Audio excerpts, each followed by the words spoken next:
proceedings, can I bring to your attention a few housekeeping matters, please? There's no expected fire alarm today, so if it does sound, please follow the signs to the nearest fire exit and meet at the fire assembly point in the Civic Square. Please can I ask that you use your microphone when addressing the meeting and it's switched off when you're not using it. Please ensure mobile devices are turned to silent. Meeting is going to be broadcast live to the internet and will be capable of subsequent repeated viewing.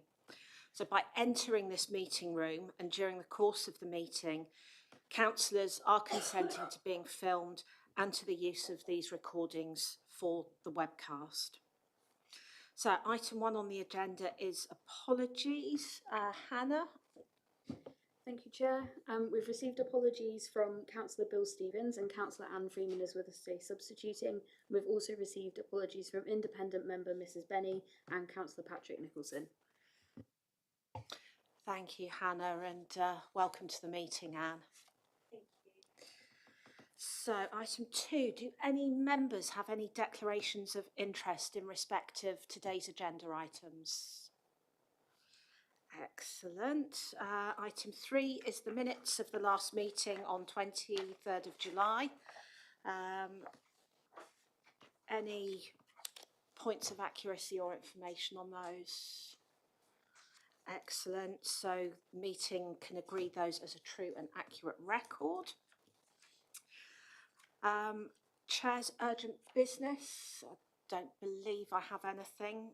So on to item 5, which is an update on the external audit recommendations. And David, you're our Section 151 officer. This is over to you. Thank you, Chair. I wasn't expecting you to throw it to me, but that's fine. We're joined this afternoon by Paul Dossett from Grant Thornton, who will start the item, if that's okay. Thank you. Good afternoon, everyone. Yes, so this is just the sort of ongoing list of recommendations that we've had.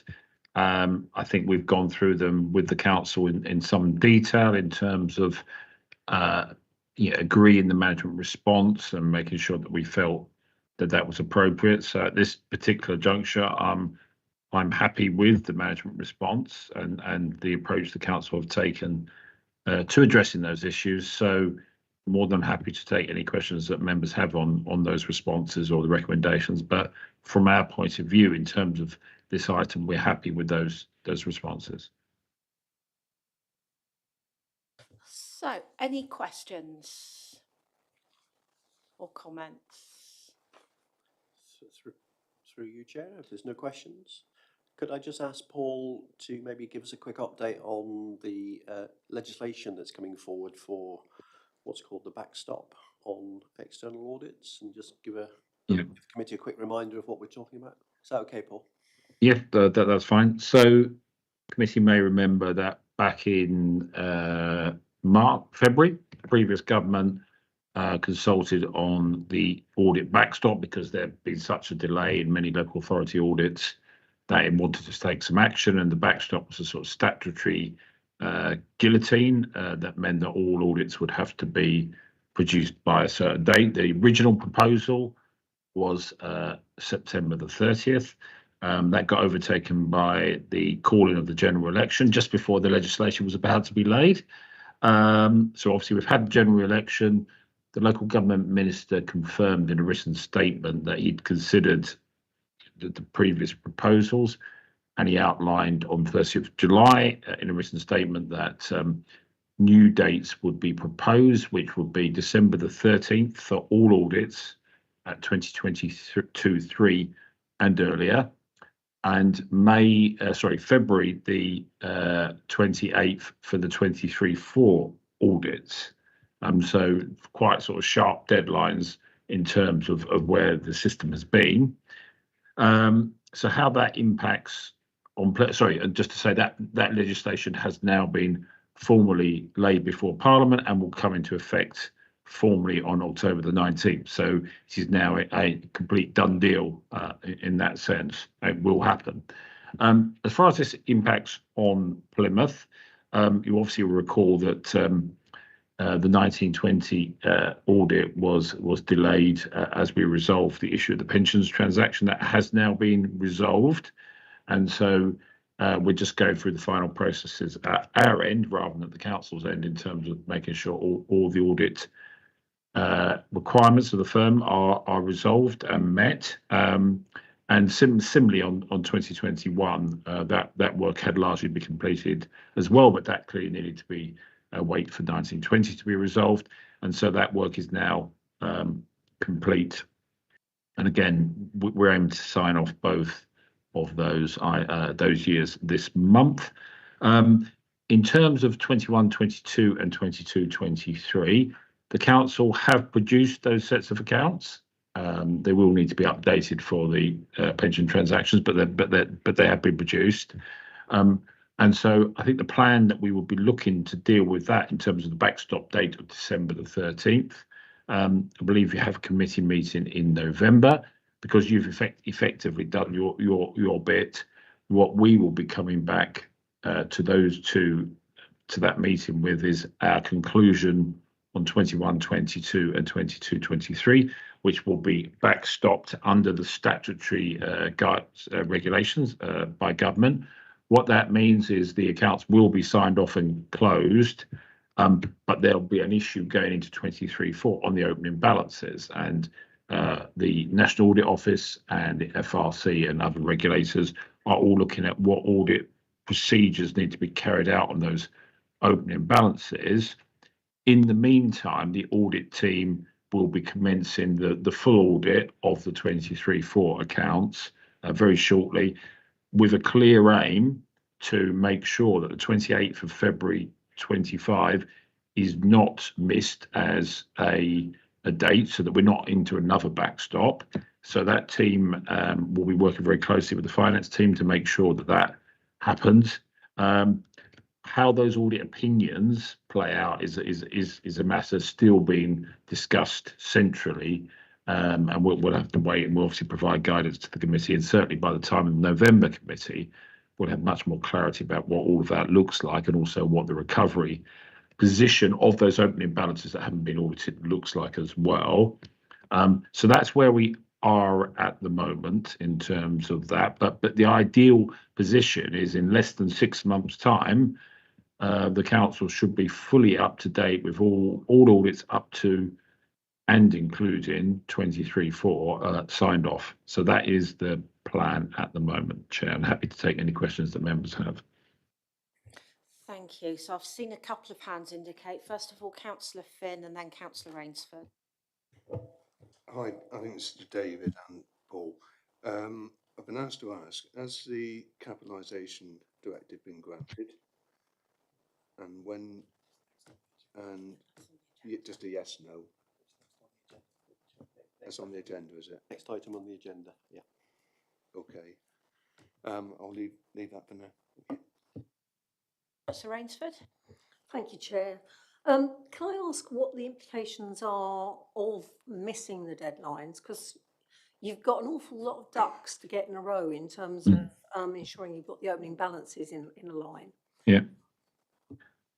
Yeah, sure. So the first deadline, obviously, is that we're looking at is the December deadline, and the council. There's two tasks here. There's what we need to, there's what the council needs to do, and what we need to do. So effectively, the council has done its job, and the only thing it needs to do in terms of that December deadline is to have an audit committee, which is already scheduled for November, and sign the management representation letters to us, and that will cover those final 2 years that are caught by the backstop. In 23-4, which is aiming at the February backstop date, the council will obviously have to respond to all the audit queries and work very closely with the audit team to make sure that gets done. How that plays out in terms of opening balances. So the bit that's straightforward in relative terms is transactions in the year will be audited and the closing balances will be audited. They were the things that we will do first. So those bits for 23-4 will all be done. So you'll get quite a substantive audit report to cover those and any issues coming out of that. in terms of the opening balances, Plymouth is in no different a position to many, many authorities, probably about 50% around the country, where the precise work done within this time frame on those opening balances is yet to be clarified. The one area which I hopefully will provide some assurance for members that we will definitely be doing on the 23/4 opening balances is the cash position, because clearly a cash position is a very sensitive area, and clearly we don't want to get to a position where there's been any issues around that. So clearly auditing that opening balance is very important. Not, I think, hopefully relatively straightforward, but nevertheless an important thing. Where we go after that is unclear, but the initial discussions suggest that we will always focus on those issues that actually make a difference to your general fund position. So obvious things such as debtors and creditors, those type of balances, obviously reserves where we can, rather than asset valuation, which makes no difference to your general fund, or the pension liability, that makes no difference to your pension fund directly. So that's how we will try to rebuild that assurance. But the regulators recognise that not all of this can be done by February 25. So for the next financial year, for the 24 financial year accounts, the backstop date is actually February 26. So there's a whole year between February 25 and February 26, where not only does an audit of the 24/5 accounts need to be done, but quite a lot of work on the providing increased assurance on those opening balances provided. So by the time we get to the end of the 24/5 audit, we should be in we should be almost fully, not quite, restoring the degree of assurance that I think members would want. So just to clarify for my benefit and anybody else's, basically there is a degree of flexibility around that the February date in 2025, which allows certain elements potentially as a backstop. Yeah, correct. To go back. That's absolutely correct. So there's not much flexibility over the in-year work, in-year transactions and closing balances. We do need to do those to give a proper audit opinion. But in terms of the opening balances, very much there's flexibility. So if the council is carrying forward a sort of qualification or disclaimer on opening balances, if it's being carried forward, then the way in which that is managed can be done over more than 1 year. There's not a need to resolve all of that in 1 year. It's probably just too much work for everyone concerned. But if we're able to provide some assurance on that position and plus build that into the next year, that's what government would expect auditors and finance departments to do. So there is flexibility over the volume of work done on those opening balances. Any further questions or comments on that? Just Councillor Fenn? So Paul, can you just clarify the position on the investigation that was set in place by the previous government? Sorry, Chair. That's next item on the agenda. This is on the agenda, it's agenda item 6. Okay. So are there any further questions or comments on the external audit recommendations? Okay, so we'll now move on to item 6. Thank you ever so much, Paul. We'll see you again soon. Thank you. David, I believe this one is definitely you. And through you, Chair, I asked Paul if he could just stay for this one, just in case it's a question that he might want to pick up. So, thank you. So the reason putting the capitalisation direction update on the agenda is I did make a commitment to this committee that I would keep you informed as to how we were moving forward with that particular item. So I was hoping that today I might have something more concrete to actually share with you. But the position that we find ourselves in is, as you're all aware from previous discussions, we're in a position where the government are minded to give us this capitalisation direction. So that is still going through the process, and there were, just to be clear, two key obstacles or hoops, whatever you want to call it, that we had to cross in order to get that granted. The first one was, as been alluded to, an independent inquiry into the actual transaction back in October 19, and then the second one was this more general SIPFA review of our governance procedures and our sustainability. So even though, let's be clear, Plymouth City Council were not asking for financial support, we were listed with the other 18 authorities who were requesting financial support. And part of that is there's a procedure that goes through, and one of those is you must undertake a SIPFA review. So that has been done, and it was completed, I think from memory, about three and a half weeks ago. Now, the quick point on that is, and I think I might have said this previously, that was MHCLG commissioning SIPFA to do a review on Plymouth City Council's governance and sustainability. So in terms of ownership of that report, the report's been written and it's quite rightly gone back to MHCLG. So I've requested an update as to where we might be on that one, but I cannot give you an update at the moment because they haven't come back to me. The point being, it's not for me to share a report, even if I had seen it, because it is actually between the other two parties. So I will keep everybody informed as and when that moves forward, and just give you the assurance that both myself and the Chief Exec are asking questions of MHCLG, because it's in everybody's interest that we sort of know where we are and we can move forward, particularly as I've had conversations with Paul as external auditors as to how that moves us forward on the process. So that's that side of things.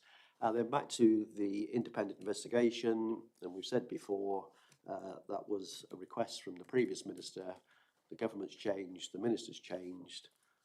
As soon as I could, I went back and said, are you still minded to have an inquiry? I have to say, I sit here today and I've still not had a response to that particular question, but I'm sure there are conversations going ahead that I'm not possibly privy to. But I will make the commitment that as soon as I know anything, and if it happens that we leave this room and something comes through, I'll make sure that everybody's informed. I won't keep you waiting until the next committee meeting. Thank you. So Councillor Finn, I see you've got your hand up. Yeah, just a very quick one, David. So what we're actually saying is the capitalisation hasn't been granted and that will follow the investigation or whatever the government come back to you with. Is that a reasonable assumption? So the facts of the matter are that they are minded to, and we're still in that position, and there were two conditions, and one has already been put in train, and the second one we've asked the question as to whether that will continue or not. So that's where we find ourselves.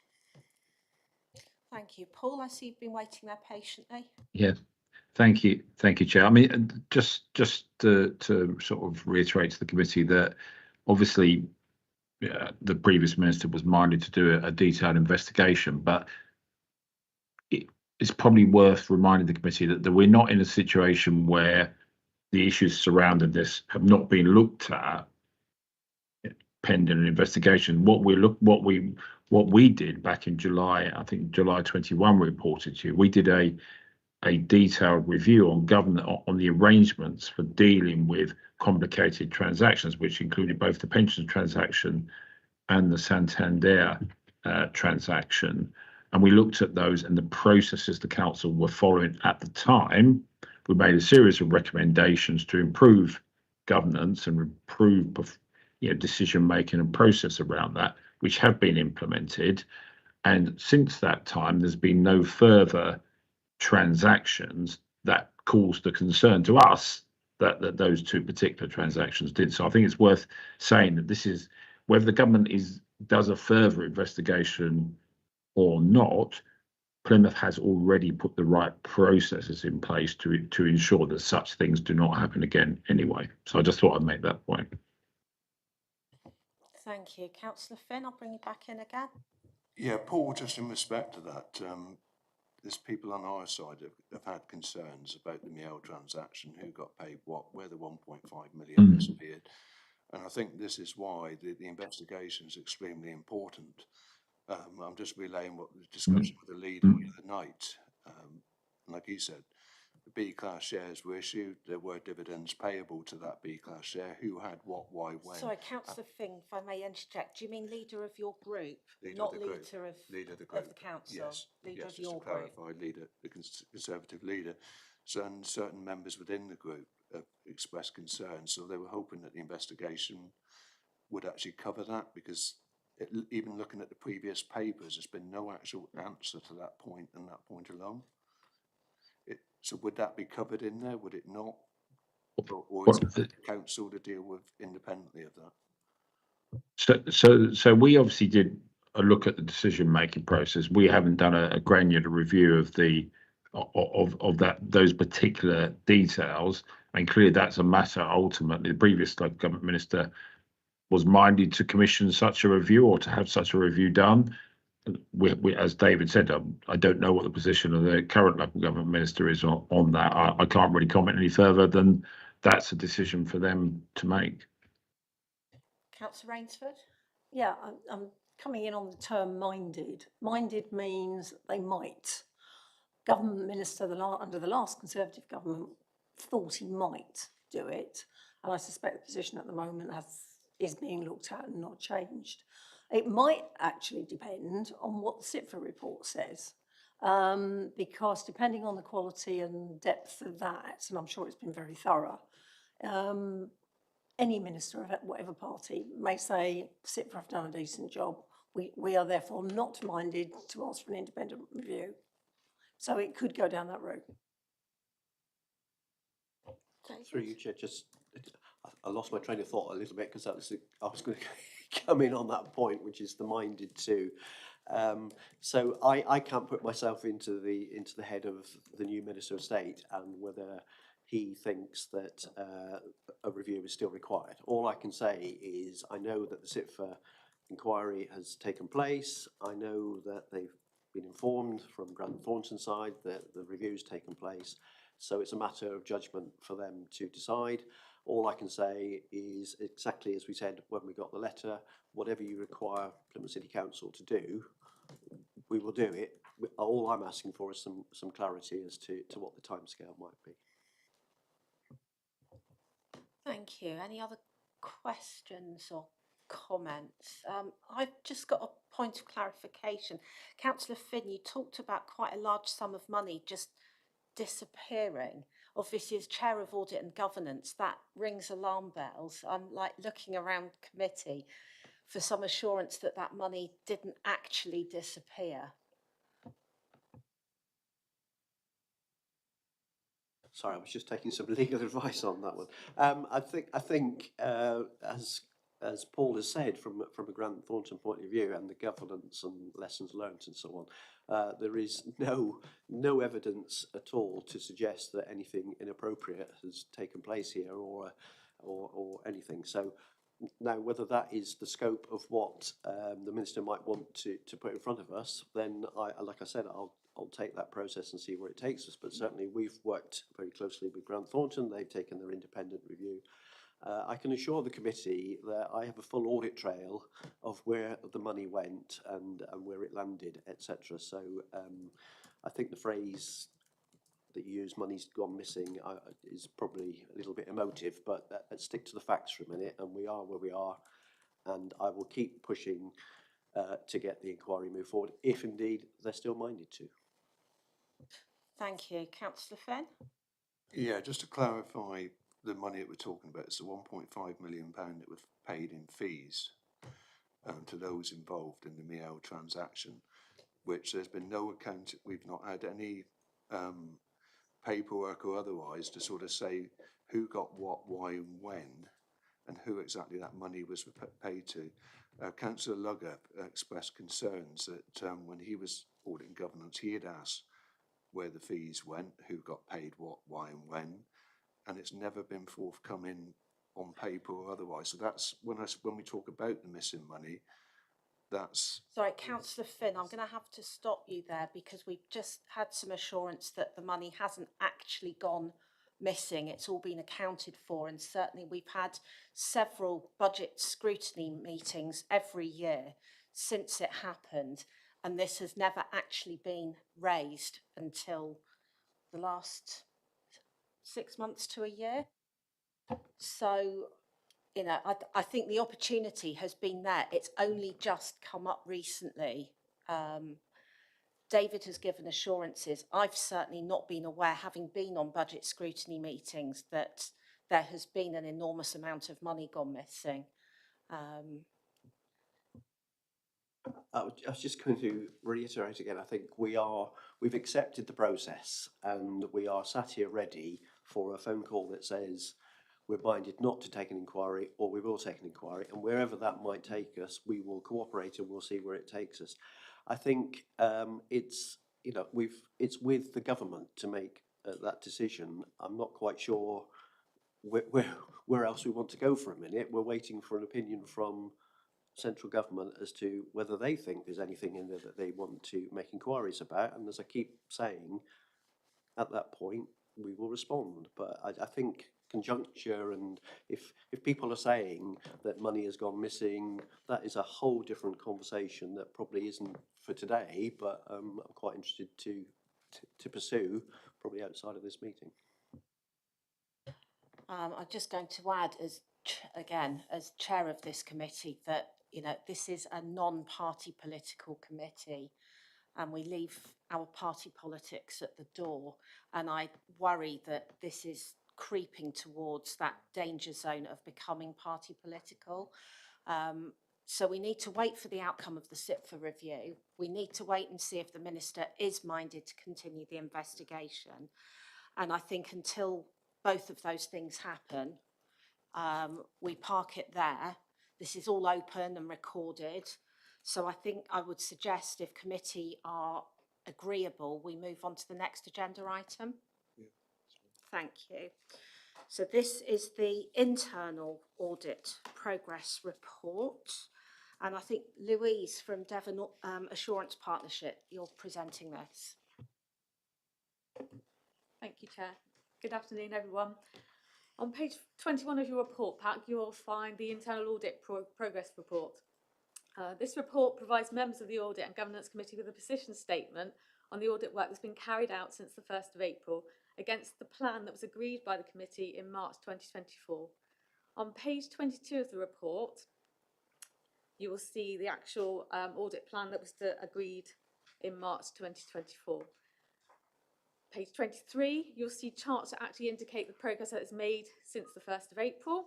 You will see that of the audit plan, 60% of that audit plan has actually been started and is in progress. And of those reports that have been issued, I'm pleased to say that actually 100% of those reports are in receipt of a reasonable assurance or certified without amendment. So a lot of our work has been based around grant work, where we do certification and we can certify without amendment or with amendment, and all our audit of grants has been without amendment, which is a reasonable assurance. And we've done a number of assurance audit works, which are, again, 100% of our work has so far reported a reasonable assurance. Page 24 of the actual report provides a breakdown of all the work that we've actually undertaken so far. Also those audits that are in progress, and also plans for work for the rest of the year. There's been one change from the actual audit plan that was agreed in March 2024, and that was in relation to a performance framework, performance management.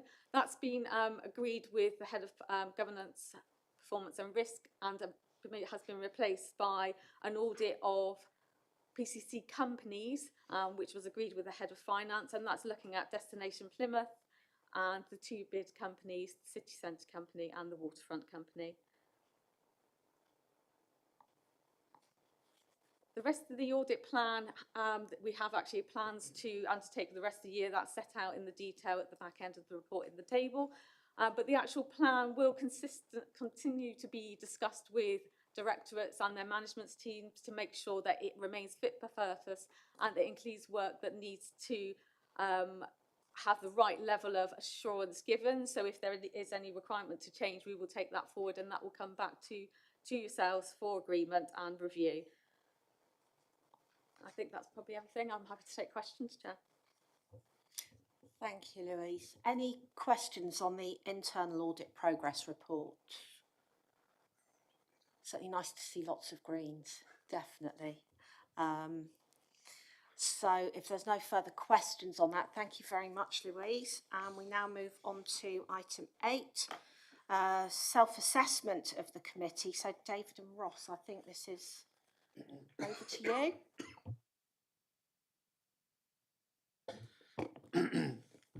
Thank you, Chair. As members will be aware, good practice around audit committees is that we undertake a self-assessment at least annually. We've attempted to do a self-assessment last year. We weren't massively successful certainly in our response rate, so we are going to have another go at it very shortly. There has been some new advice and guidance released by SIPFA and a suggested self-assessment. The report in front of you outlines the process we would wish to take. I think that's all I need to say, Chair, to be honest. David, did you want to add anything? Just throw in my 5 pence worth, I suppose. So we are an audit and governance committee, and we just had quite a robust discussion about governance arrangements and so on. So my request to every member of this committee is please do have a look at this self-assessment. It is an important piece of governance work. And if your opinions back to us are that we are missing something, or we're not helping you, or you're not getting information you require, or whatever, this is your opportunity, and then we can arrange the necessary training or whatever to move that forward. But please, and I know it's a new committee, but if you could take the time to just have a quick look at this. Councillor Rainsford, and then Ross, I think you wanted to come back. Just a very quick question. Obviously, there are regular members of the committee and occasionally people who sub in. Are the people who sub in or have experience of the committee also going to be part of the self-assessment process? Through you, Chair. I don't have them on my list at the moment, but there's absolutely no reason why they couldn't be involved. And if that's the wish of the committee, that's what will make happen. And through you, Chair, just neglected to mention, your participation in this self-assessment is important for all of the reasons that David's outlined, but also when it comes to you, Chair, having to provide updates to Cabinet and Council, the annual report, what we expect to do in the future in terms of development. All of the information that you provide will be fed into that, so it is just another reason why your participation is extremely important. Thank you. Councillor Freeman. Yeah, sorry, can I just ask, is there a date, time, deadline for this to be returned by? If not, should we not put one in place? Just so that you get prompt replies and that you don't come to the next meeting and find that you still haven't had these back? Through you, Chair, we'd expect to we want to give you plenty of time to be able to take the time to do it. So what we're suggesting, the proposal is that you undertake the self-assessment between September and November. We'll provide you the links to an online form to enable you to do that. So what I'd expect is to have responses by the end of November so we can report back to audit in January. Any more questions on the self-assessment process? Brilliant. Move on to agenda item 9. So yes, that is the recommendation that we undertake this. So yeah, and as Ross said, it really helps me as well when I do my reports to full council, of which I believe I have one on Monday. So if you could possibly find the time to do it by then, that would be absolutely amazing. But no pressure. All contribute during that day. Thank you. Item number 9. This is health, safety and well-being. Kirsty, I believe this is your report today? Or Chris? It is Kirsty's report, and I'm going to hand straight over to her as the leader of health, safety and wellbeing in the team. Thank you. Thank you, Chair. So I'm presenting this Health, Safety, Wellbeing Annual Report, which is for the period 1st of April 23 to 31st of March 24. Just to reiterate really that this this annual report is to be read in conjunction with the health, safety, wellbeing policy, which has been updated and now is much more explicit in terms of governance, assurance, and roles and responsibilities. So I would urge all members of this committee to be referring back to that health, safety, wellbeing policy. I know that you will have read the report, and I'm happy to take any questions from anybody. Thank you, Chair. So, Councillor Rainsford. Sorry, I've got many and varied, really. Page 8 of the report talks about one new policy has been completed and awaiting review and publication on infection control. Do we have a timescale for that publication? Yes, so that it's a health and safety performance standard which sits underneath the health and safety policy as an umbrella policy. It's currently in development stage and it needs to go out for consultation. So before the end of this year, it will be published. You will have noticed, because I've been in post since September last year, so this report covers half of my tenure. So since I arrived, I have commissioned several health and safety performance standards to be developed. So I've had to prioritise them in terms of risk. So yes, that will be amongst many that we are developing. Okay, thank you. Again?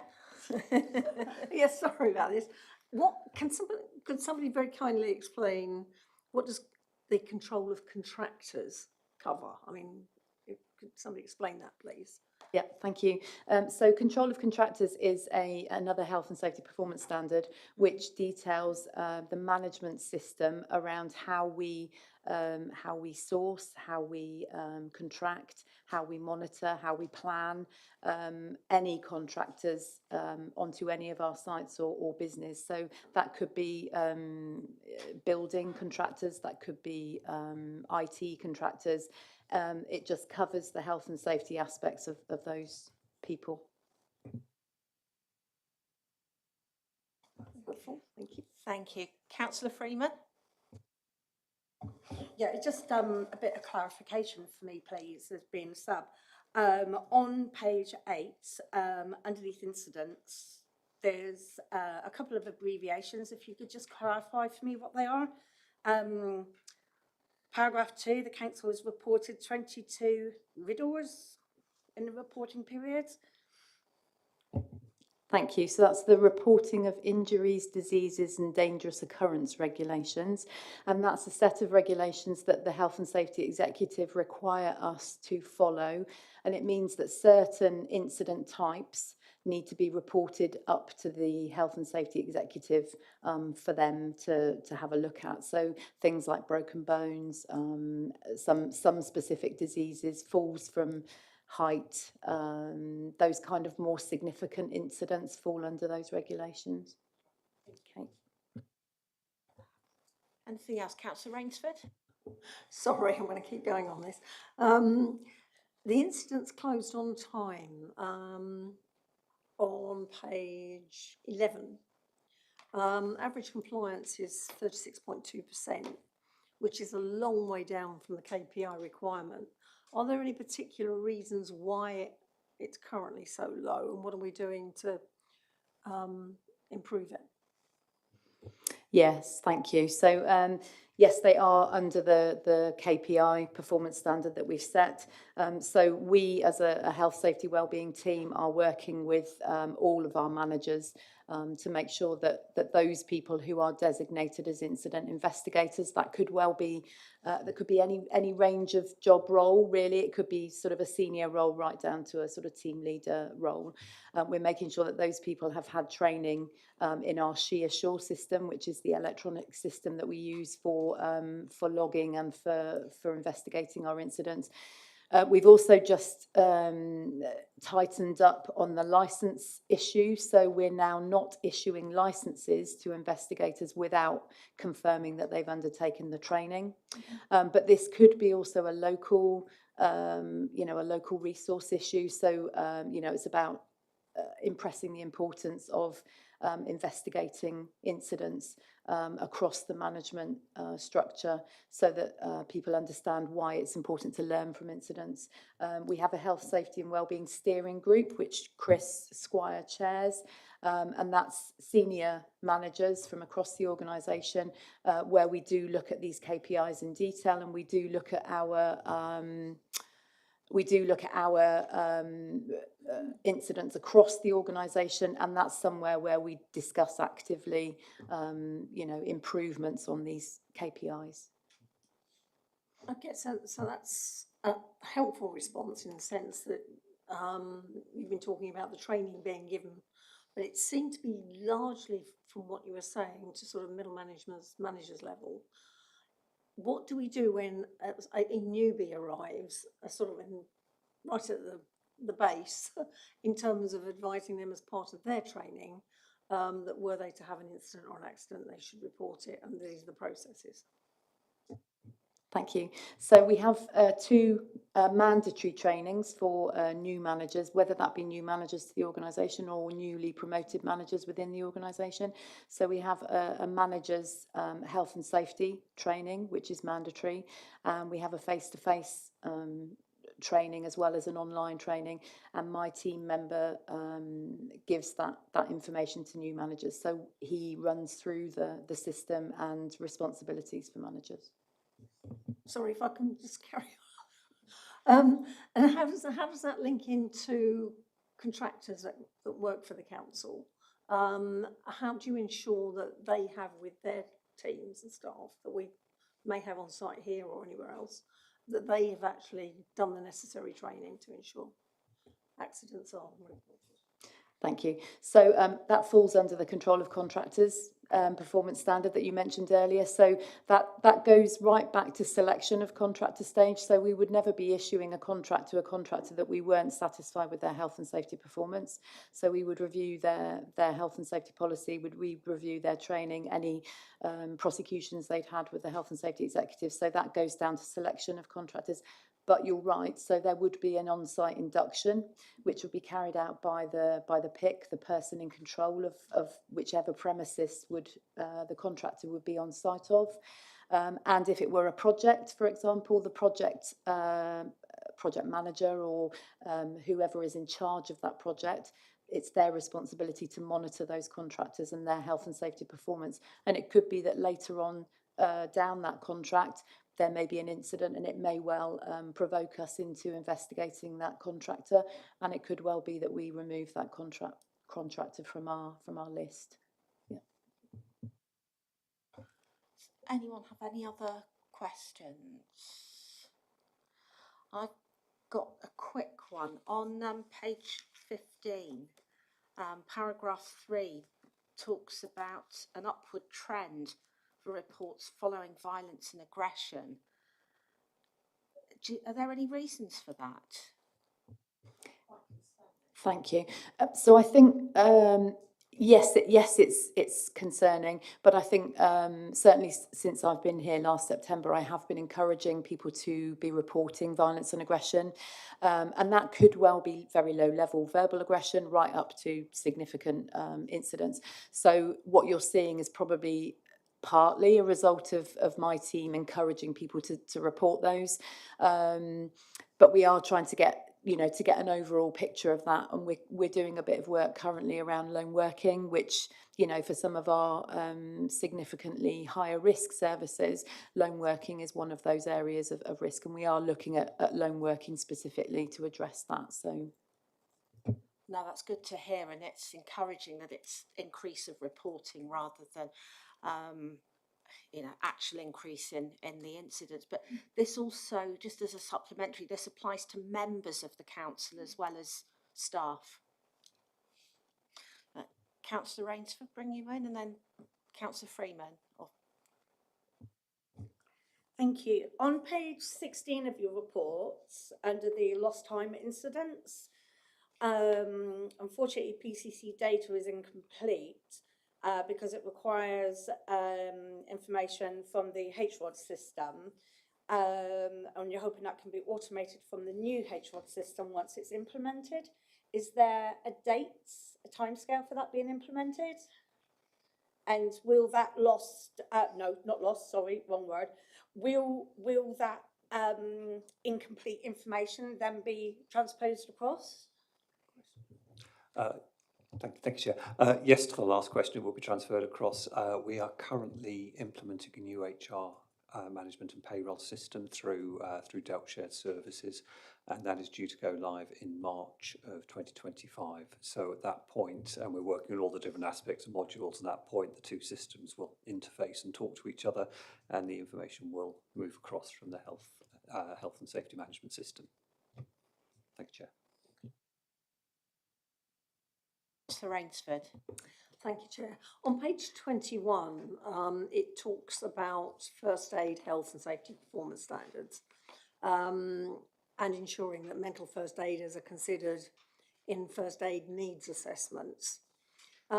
This was apparently going to be completed and uploaded by the end of August 2024. Has that happened? Has there been any delay? Thank you. Yes, that has happened, and we have a list of mental health first aiders on our health and safety SharePoint page. Thank you, that's really good news. Definitely. Any more questions on the health, safety and wellbeing report? Okay.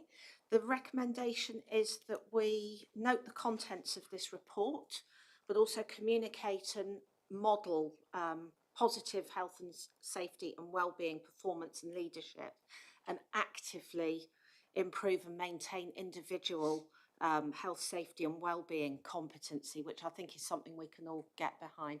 Thank you very much, Kirsty and Chris, for your report and answering the questions. We now move on to item 10, which is the family of companies. So this is actually in the supplement pack in your papers. And Liz, I think you're introducing this one. Yes, thank you, Chair. This sets out a number of proposals for implementing a governance framework for our family of companies, of which there are 20 at the moment. There have been a number of reviews undertaken over a number of years, and this is kind of putting all those reviews into one place and kind of trying to finalise those arrangements and take them forward, and the committee's asked to have a look at the recommendations and help move those forward. So just to outline why we're doing this, obviously the companies need to have a similar governance structure to the council. That's not quite there at the moment. We need to ensure that the company's commercial interests are protected, but at the same time the council's interests are protected. So to put that in context, each company has its own constitution and governance arrangements on its own behalf. It's a separate entity, functions on its own, but the council, as owner of that company, needs to ensure that it's undertaking the requirements of the council. So these governance arrangements are in place to manage that relationship. So taking each recommendation, the decision making for the companies on behalf of the council is an executive function, which is taken by the leader, but given that there are 20 companies, that's a lot of work for the leader to do.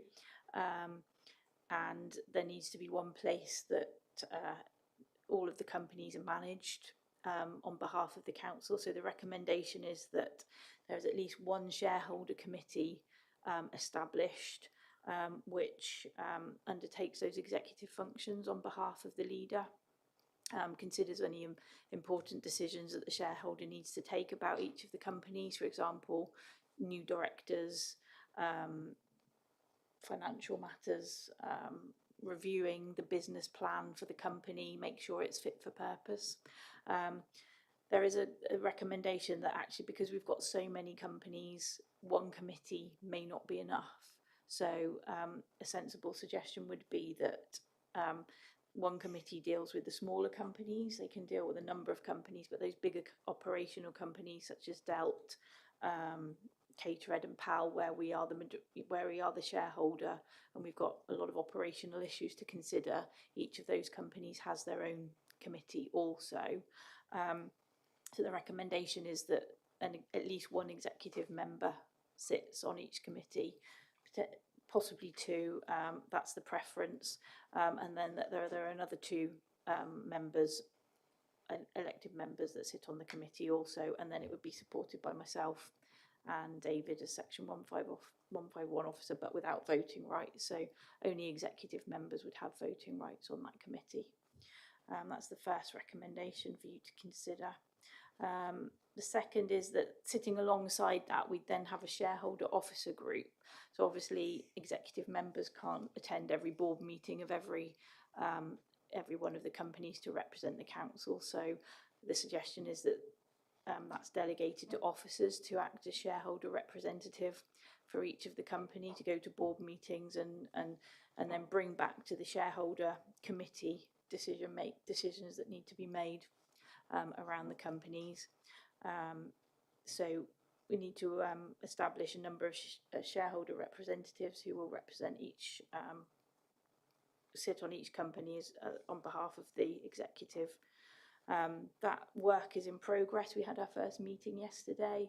We've got draft terms of reference for that group in place, and a shareholder role profile is also in place. Those are included in the pack for you to have a look at in case you have any comments on them or any thoughts around them. But as I say, that work's ongoing, and we're in the process of getting that set up.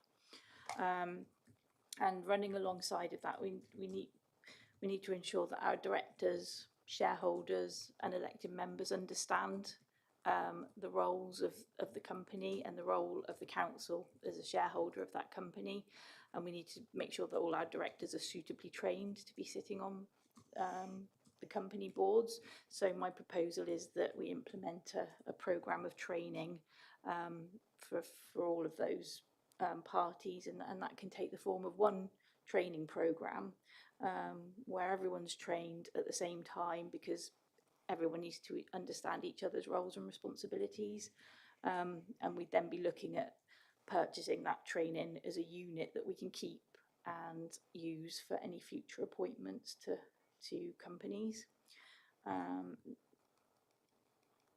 just for you to note, I propose that there often exists conflicts of interest at the moment where directors are sitting on a board, a company board, and they're actually undertaking a similar role within the council. So they're advising the council as a shareholder, but also taking decisions at the board. So the directors of the company are very firmly acting in the interests of the company and making sure that the company can operate. So that in that way, they can't also advise the council and can't act in the best interests of the council at the same time. So we need to ensure that those conflicts of interest don't arise. We can manage that mainly by ensuring that the correct people are directors. So I'm doing a bit of work around removing people who may have a conflict of interest, but it's not always going to be possible to manage that. So that I propose that we have a conflict of interest guidance policy document, which I've put a draft in the pack for you to consider, just so that officers and directors are aware of how they manage those conflicts should they arise. They should only be minor conflicts, but they need to know how to manage them and what to do in those circumstances. And the final proposal is that at the moment the Constitution doesn't particularly deal with any form of delegation for decisions around the family of companies. So we know it's an executive decision, but if we want to put this structure in place, we need to make sure the correct delegations are within the scheme of delegation. So my proposal is that once we've agreed the shareholder committee structure, then the scheme of delegation will be updated to reflect that. And I've also drafted an appendix document which sets out the framework of the governance for the family of companies. So those are my recommendations for you to note and to discuss, and I can answer any questions. Thank you, Chair. Excellent. No, thank you for that. This is, I think, quite a welcome piece of work, actually. Any questions for Liz on this? Councillor Finn, then Councillor Rainsford. Just to be clear, when we talk about the decisions of the shareholder committee in accordance with 3.4 and 3.5, will be taken through the usual decision-making processes in accordance with the council's governance and constitutional constitutional framework. What form of accountability has actually been put in there? Does it come, if say it reflects a financial loan, as it says here, this will include decisions relating to the issue of loan capital in relation to a subsidiary or approvals, whatever. If it's a delegated decision, where is the democracy in that? Where was the accountability to say audit and governance, to come back to audit and governance? It involves a sum of money over X and Y. Is there any remuneration being paid to shareholders as a result of that? And I'll leave it at that. Okay, through you, Chair. I think there was another proposal which I may not have, I think I didn't get to, but the proposal is that Overview Scrutiny and Management Committee scrutinise the work of the shareholder committee to ensure that the decisions that are accountable, and that is in the report actually, I believe. And that's how those decisions would be scrutinised. Sorry, what was your second Following the governance. If it's a delegated decision, can it be subject to a call-in as well? They are, so they're executive decisions, but they are subject to call-in, yes. Yeah. Thank you. Councillor Rainsford. Thank you, Chair. I mean, pulling this together seems to make sense, but is it following best practice in other councils? It is absolutely following so I've researched fairly thoroughly, so there are a number of guidance documents from lawyers in local government, SIPFA, the Centre for Public Affairs. They all follow a very similar model. I've done a lot of benchmarking with a number of other local authorities, and this is kind of an amalgamation of best practice taken from all of them. I've had a look at the ones that look like, some of them are very complex and have quite complex structures, so I've tried to pare it down and make it as efficient as possible. Thank you. One very quick last question from me, I think. Page 61, the appropriate controls and freedoms, paragraph 2.1. Last point, it says trading activities of the companies are, wherever possible, conducted in accordance with the values of the council. Why wherever possible? Is there a reason for that language, or should it not be always? Through you, Chair. Well, the company, as I said, is an entity in its own right, and it needs to work commercially. So it's just to ensure that our interests are protected, but the company is a commercial entity. Thank you. Any further questions on this? Okay, so we do have a number of recommendations here. Chair, I don't think you need to read them right now. If you can just refer to where they are on the papers. So they're on page 36, 34, 35, 36. So, Chair, recommendations listed on page 35 of the supplement pack. From the bottom of the page down, those are the recommendations. I'm not sure you need to read each of them out because there's quite a few, but if members are content to vote on that basis. Are members clear on where the recommendations are in the pack? Excellent. So if we take those as a whole, are members of the committee happy to take those recommendations and agree those? Excellent. Thank you very much. And now move on to item 11. This is the tracking decision. So this is back to the main agenda pack, pages 49 to 54. Any questions or comments on the tracking decisions?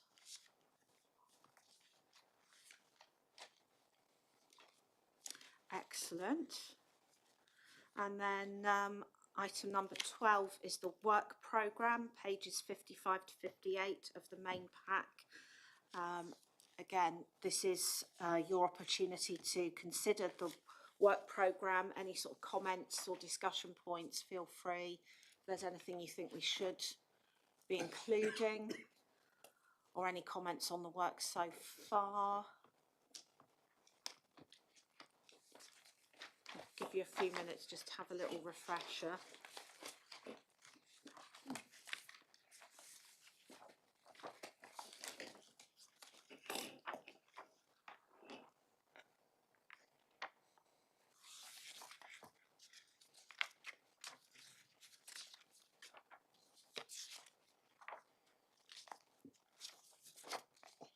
I think if we're happy to agree that work programme as it is, wonderful. I believe that's the final item on the agenda. Thank you, everybody. Wow, that must be a record. I was going to say, Especially Chair, but compared to the July one. It probably is a record. Thank you all very much for your input and questions today. Very much appreciated, and see you in November.